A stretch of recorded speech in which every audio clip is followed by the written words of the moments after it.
बिस्मिल्लाहिर्रहमानिर्रहीम, अस्सलामु अलैकुम, अल्लाहुम्मा सल्लि अला मुहम्मद सल्लल्लाहु तआला अलैहि वसल्लम। वेलकम टू सियासी शतरंज। ख़वातीन और हज़रात, पाकिस्तान की तारीख का एक इंतहाई तारीख साज दिन। 2 दिनों में 2 जजेस ने इस्तीफा दे दिया। सुप्रीम कोर्ट यकीनन अदलिया मुल्क के लिए एक बहुत बड़े सुतून, एक बहुत बड़ा इदारा, स्टेबिलिटी के लिए, इंसाफ के लिए, अदल के निज़ाम के लिए, लेकिन देखा यही जा रहा है कि इस वक्त ये इदारा बड़ी मुश्किलात से दो चार है। जिस तरीके से आज हमने दूसरा इस्तीफा देखा, आज एक तरफ इस्तीफा कबूल होता हुआ नजर आया, हमने देखा कि नकवी साहब का इस्तीफा आज कबूल हुआ है, दूसरी तरफ एजाजुल हसन साहब ने इस्तीफा दे दिया है और काफी सारे से सवालात अब उठ रहे हैं। पहला सवाल यह उठ रहा है कि इन इस्तीफों पर वजह से इलेक्शन के ऊपर क्या असरात मुरतब होंगे। दूसरा सवाल यह उठता है कि ये वो लोग बताए जा रहे हैं जो इस वक्त साइड लाइन किए जा रहे हैं, वो हैं जिन्होंने नवाज शरीफ के खिलाफ फैसले दिए। हम जानते हैं मज़ाहिर नकवी साहब ने भी लिख दिया था अपने वजाहती बयान में कि पहले शहबाज शरीफ की मुलाकात हुई पाकिस्तान बार काउंसिल से, फिर मेरे ऊपर ये केस बनाया गया। अब एजाजुल हसन साहब पनामा बेंच का हिस्सा थे। मरियम औरंगजेब साहबा ने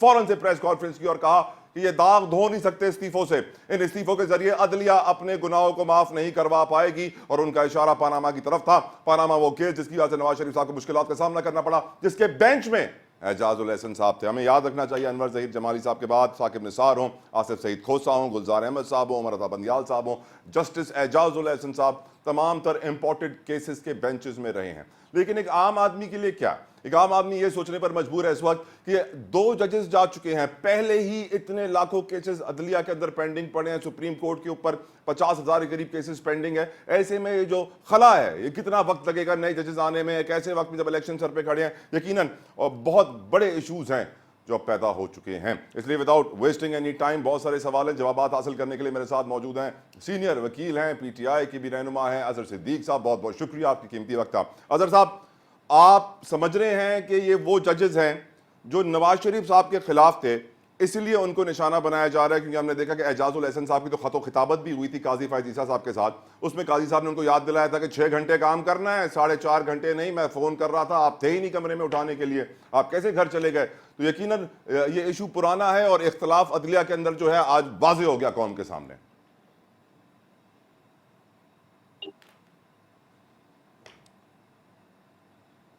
होते थे और ये काम था चीफ जस्टिस का संभालना इन चीजों को। तो मैं कह सकता हूं कि चीफ जस्टिस साहब मौजूदा जो है इन मामलात को गहरी नजर से देख नहीं पाए। एक घर के बड़े का जो किरदार अदा करना चाहिए था वो कर नहीं पाए, ये इस बात का सबूत है। छोटे छोटे मामला ये होते रहते हैं, ये चलते रहते हैं और हर एक को पता है कि जजेस में तकसीम है, जजेस के ग्रुप जिस तरह से हम ख्याल बेंचेस का और फुल कोर्टों का पीछे एक पूरा बयानिया लेकर चलता रहा। और मैं क्रेडिट दूंगा चीफ जस्टिस जनाब जस्टिस उमर अता बंदियाल साहब को, वो बड़े आसान तरीके के साथ चीजों को समेट गए और उन्होंने हालात इस तरह नहीं जाने दिए जिस तरफ जाना चाहिए थे। बहुत बड़ी बात है।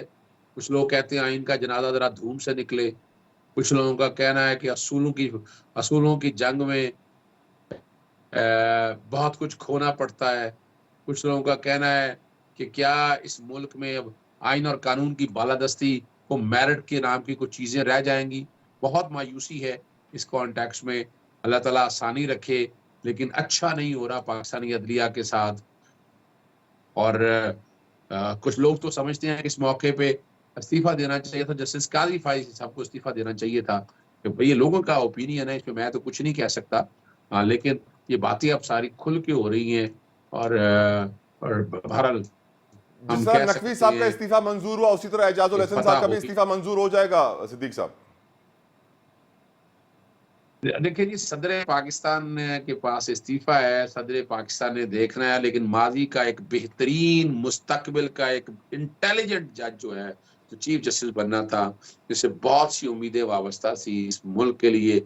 लेकिन जिस तरह की सियासत यहाँ पर अब हो रही है हमारी अदालतों के दरमियान, यहाँ से लग अदालतों के अंदर जजेस के दरमियान, ये कोई अच्छे साइन नहीं है इससे। और याद अजहर साहब, इफ रखिएगा यू वुड अलाउ मी इस सर, सब में बहुत सारे लोग इसका एनालिसिस ऐसे भी कर रहे हैं कि 2 ही तरीके थे, 2 ही ऑप्शंस थे जस्टिस एजाजुल हसन साहब के पास। एक ये कि वो इदारे के अंदर रह के इदारे को बेहतर करने की कोशिश करते, और एक ये कि वो इदारे के बाहर जाके इदारे को बेहतर करने की कोशिश करते।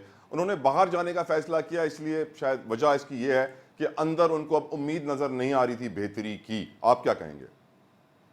देखिए, इसमें तो कोई शक नहीं है आपने देखा नहीं कि जब बेंच बेंच बनाने का जो तरीकाकार था, उसमें उनके इख्तिलाफी नोट आते रहे। अभी भी आपने देखा, फिर जिस तरह जस्टिस सईद मुज़ार अली अकबर नकवी के खिलाफ जिस तरह की प्रोसीडिंग चल रही थी, उसका भी वे इख्तिलाफ रखते थे। लेकिन बहुत सी चीज़ें ये जो है ना निज़ाम दंगा हो गया है और अल्लाह करे कि अपना चीज़ें को बेहतरी की तरफ जाएँ, यकीनन लेकिन वो यकीनन चीज़ें सर। लेकिन अच्छी सर नहीं एक है। चीज मुझे बताइएगा आजर साहब, कोड ऑफ कंडक्ट जो इलेक्शन कमीशन ने दिया था, ज़ाब्ता इखलाक जो था इलेक्शन का, उसके तहत तो कोई भी अदलिया और फौज के खिलाफ प्रोपेगेंडा नहीं कर सकता।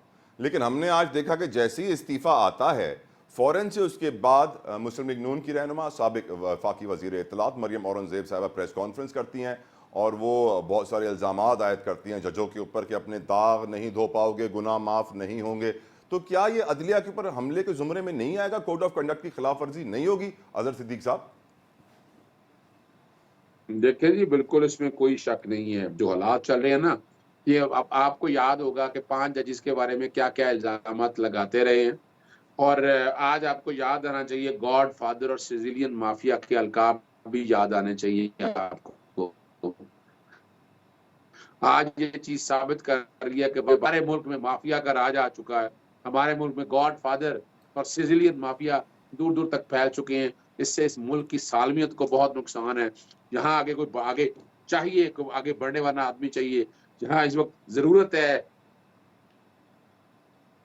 आई एम सॉरी, यहाँ इस वक़्त ज़रूरत है